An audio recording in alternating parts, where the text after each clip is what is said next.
Assalamualaikum warahmatullahi taala wabarakatuh. Perkenalkan, nama saya Muhammad Ilham Rafiq dengan NPM 223402516255. Di sini saya akan mempresentasikan hasil kerja saya dengan mengambil PPT dari pertemuan 7 dengan judul kepemimpinan. Langsung saja. Definisi kepemimpinan yaitu kepemimpinan adalah suatu proses untuk mempengaruhi dan memotivasi orang lain untuk mencapai tujuan bersama. Nah, kepemimpinan ini melibatkan kemampuan untuk membimbing, mengarahkan, menginspirasi anggota tim atau organisasi agar bekerja menuju pencapaian visi dan tujuan yang telah ditetapkan. Selanjutnya ada peran dan fungsi kepemimpinan.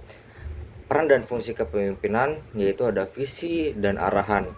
Jadi seorang pemimpin itu harus bertanggung jawab untuk menetapkan visi dan tujuan dalam jangka waktu yang panjang, serta memberikan arahan yang jelas tentang bagaimana cara mencapai tujuan tersebut. Yang kedua ada motivasi dan inspirasi. Seorang pemimpin itu harus bisa memotivasi dan menginspirasi anggota tim untuk mencapai performa yang lebih baik lagi. Selanjutnya ada pengambilan keputusan. Seorang pemimpin itu harus mempunyai pengambilan keputusan yang sangat cepat dan tepat dan strategis untuk mempengaruhi arah organisasi itu sendiri. Selanjutnya ada pengelolaan konflik. Pengelolaan konflik ini yaitu seorang pemimpin itu perlu mengelola dan menyelesaikan konflik dalam tim agar tidak menghambat produktivitas. Selanjutnya ada komunikasi. Komunikasi yaitu seorang pemimpin itu harus memastikan komunikasi yang efektif antara pemimpin dengan anggota bawahannya dan transparan dalam tim dan organisasi. Selanjutnya ada pengembangan tim. Pengembangan tim ini pemimpin harus bertanggung jawab untuk mengembangkan keterampilan dan kemampuan anggota tim melalui pelatihan dan pembinaan. Selanjutnya ada pemantauan dan evaluasi. Seorang pemimpin itu harus memantau sejauh mana anggota dari tim kita itu bekerja, dan seorang pemimpin itu harus mempunyai solusi yang bagus ketika ada dari timnya itu melakukan kesalahan atau kekurangan. Jadi seorang pemimpin itu harus bisa memberikan solusi dan saran yang terbaik. Selanjutnya ada gaya kepemimpinan. Gaya kepemimpinan yang pertama yaitu gaya kepemimpinan otokratis. Jadi gaya kepemimpinan otokratis ini yaitu seorang pemimpin yang membuat keputusan secara independen tanpa konsultasi dengan anggota tim. Jadi si pemimpin tersebut itu tidak melibatkan anggota timnya itu dalam berunding. Contohnya yaitu seorang manajer produksi pabrik yang menentukan jadwal kerja dan prosedur operasi tanpa meminta masukan dari pekerja dan memastikan efisiensi tinggi dan kepatuhan ketat. Yang kedua ada kepemimpinan demokratis. Kepemimpinan demokratis ini yaitu seorang pemimpin yang melibatkan anggota timnya dalam mengambil suatu keputusan. Jadi anggota tim tersebut itu terlibat dalam pengambilan keputusan tersebut. Contohnya yaitu CEO yang membuat startup teknologi yang mengadakan rapat secara rutin di mana semua anggota tim itu dapat memberikan ide dan umpan balik tentang arah perusahaan tersebut. Selanjutnya ada kepemimpinan laissez-faire, yaitu suatu pemimpin yang memberikan kebebasan penuh kepada tim untuk membuat suatu keputusan dan menyelesaikan pekerjaannya mereka sendiri. Contohnya yaitu kepala departemen desain di sebuah agensi kreatif yang membiarkan desainer tersebut itu menentukan konsep yang ada di pikirannya dan timeline proyek mereka sendiri, memberikan dukungan hanya jika diminta. Jadi seorang pemimpin itu memberikan dukungan jika si anggota tersebut itu butuh dukungan dan butuh masukan. Yang keempat ada kepemimpinan transformasional, yaitu seorang pemimpin yang menginspirasi dan memotivasi tim untuk mencapai perubahan besar dan inovasi.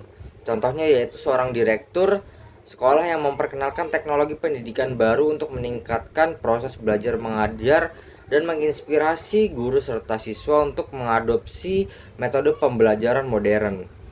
Selanjutnya ada kepemimpinan transaksional. Jadi seorang pemimpin yang berfokus pada pengawasan organisasi dan kinerja tim berdasarkan penghargaan dan hukuman. Contohnya yaitu seorang supervisor call center yang memberikan bonus kepada agen dengan performa terbaik dan memberikan pelatihan tambahan kepada mereka yang tidak mencapai target. Selanjutnya ada kepemimpinan situasional. Jadi seorang pemimpin tersebut itu menyesuaikan gaya kepemimpinan mereka itu berdasarkan situasi dan kebutuhan tim tersebut. Contohnya seorang manajer proyek yang mengadopsi gaya autokratis saat menghadapi deadline mendesak, tetapi beralih ke gaya demokratis pada saat mengembangkan strategi dalam jangka panjang pada tim tersebut. Selanjutnya ada keterampilan dan kompetensi kepemimpinan. Yang pertama yaitu keterampilan komunikasi, yaitu mendengarkan secara aktif. Jadi seorang pemimpin itu harus benar-benar memahami dan mendengarkan apa yang dikatakan oleh anggota tim. Yang kedua ada menyampaikan informasi dengan jelas dan ringkas. Jadi untuk menghindari ambiguitas dan memastikan pesan yang diterima itu dengan benar. Selanjutnya ada menggunakan berbagai metode komunikasi, yaitu seperti memanfaatkan rapat, email, dan alat komunikasi lainnya secara efektif. Selanjutnya ada menyesuaikan gaya komunikasi. Jadi seorang pemimpin itu harus beradaptasi cepat dengan kebutuhan dan preferensi audiens yang berbeda. Selanjutnya ada keterampilan manajemen konflik. Yang pertama itu ada identifikasi sumber konflik. Jadi seorang pemimpin itu harus bisa memahami masalah dan dinamika yang terlibat. Yang kedua ada penggunaan strategi penyelesaian konflik, yaitu dengan menyusun pendekatan seperti mediasi, negosiasi, dan kompromi. Selanjutnya ada tetap tenang dan objektif. Jadi seorang pemimpin itu harus bisa mengendalikan emosi dan tetap tenang dalam situasi kondisi apapun itu. Jadi harus tetap tenang dan bisa mengendalikan emosi. Selanjutnya ada membangun hubungan yang positif. Jadi menggunakan suatu konflik sebagai peluang untuk memperkuat kepercayaan dan kolaborasi dalam tim. Selanjutnya ada keterampilan pengambilan keputusan. Yang pertama itu ada analisis masalah. Jadi kita itu harus bisa mengumpulkan dan mengevaluasi informasi yang relevan untuk memahami situasi apa yang terjadi dalam organisasi kita. Yang kedua ada pemikiran kritis. Jadi seorang pemimpin itu harus bisa menimbang mana yang pro dan mana yang kontra dari setiap opsi yang logis. Selanjutnya yaitu mengambil resiko yang diperhitungkan. Jadi dengan memahami potensi, resiko, dan manfaat dari setiap keputusan. Selanjutnya ada mengambil tanggung jawab. Jadi seorang pemimpin itu harus bertanggung jawab atas keputusan yang telah diambil dan belajar dari hasilnya. Selanjutnya ada tantangan kepemimpinan di era modern. Yang pertama yaitu ada globalisasi dan kepemimpinan multikultural. Yang pertama ada perbedaan budaya, yaitu dengan memahami dan menghormati perbedaan budaya, nilai-nilai kebiasaan kerja adalah krusial untuk menghindari miskomunikasi dan konflik. Yang kedua yaitu komunikasi antar budaya. Jadi dengan mengembangkan keterampilan komunikasi yang efektif dengan berinteraksi dengan tim lintas budaya, termasuk penggunaan bahasa yang jelas dan peka terhadap norma-norma lokal. Selanjutnya ada penyatuan visi, yaitu dengan membangun visi bersama yang dapat diterima oleh semua anggota tim terlepas dari latar budaya mereka. Selanjutnya ada keanekaragaman dan inklusi, yaitu dengan memastikan bahwa semua anggota tim itu merasa dihargai dan didengarkan ketika mereka itu memberikan solusi ataupun saran, dan serta mempromosikan lingkungan kerja yang inklusif. Selanjutnya ada teknologi dan kepemimpinan digital. Yang pertama ada transformasi digital, yaitu dengan memimpin perubahan digital dalam suatu organisasi, termasuk adopsi teknologi seperti yang sekarang ini yang merajalela, yaitu seperti AI dan big data. Yang kedua ada keamanan cyber. Jadi dengan mengelola risiko keamanan cyber dengan memastikan bahwa data kita itu terlindung dan tidak bocor keluar selain dari organisasi internal kita sendiri. Selanjutnya ada kerja jarak jauh. Jadi dengan mengelola tim yang bisa bekerja dengan jarak jauh, termasuk penggunaan alat kolaborasi digital dengan memastikan bahwa komunikasi yang kita jalani itu berjalan dengan lancar. Selanjutnya ada inovasi berkelanjutan, yaitu dengan mendorong inovasi dan pemikiran kreatif dalam penggunaan teknologi untuk tetap kompetitif di pasar. Selanjutnya ada pengembangan keterampilan digital, yaitu dengan mengembangkan keterampilan digital baik untuk diri sendiri maupun anggota tim melalui pelatihan dan pengajaran berkelanjutan.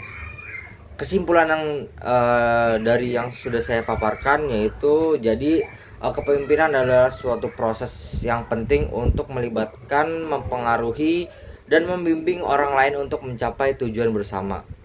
Adapun berbagai gaya kepemimpinan, yaitu termasuk kepemimpinan otokratis, laissez-faire, transformasional, transaksional, dan situasional, yang masing-masing dari gaya kepemimpinan tersebut memiliki kekuatan dan kelemahan yang dapat diterapkan sesuai situasi dan kondisinya.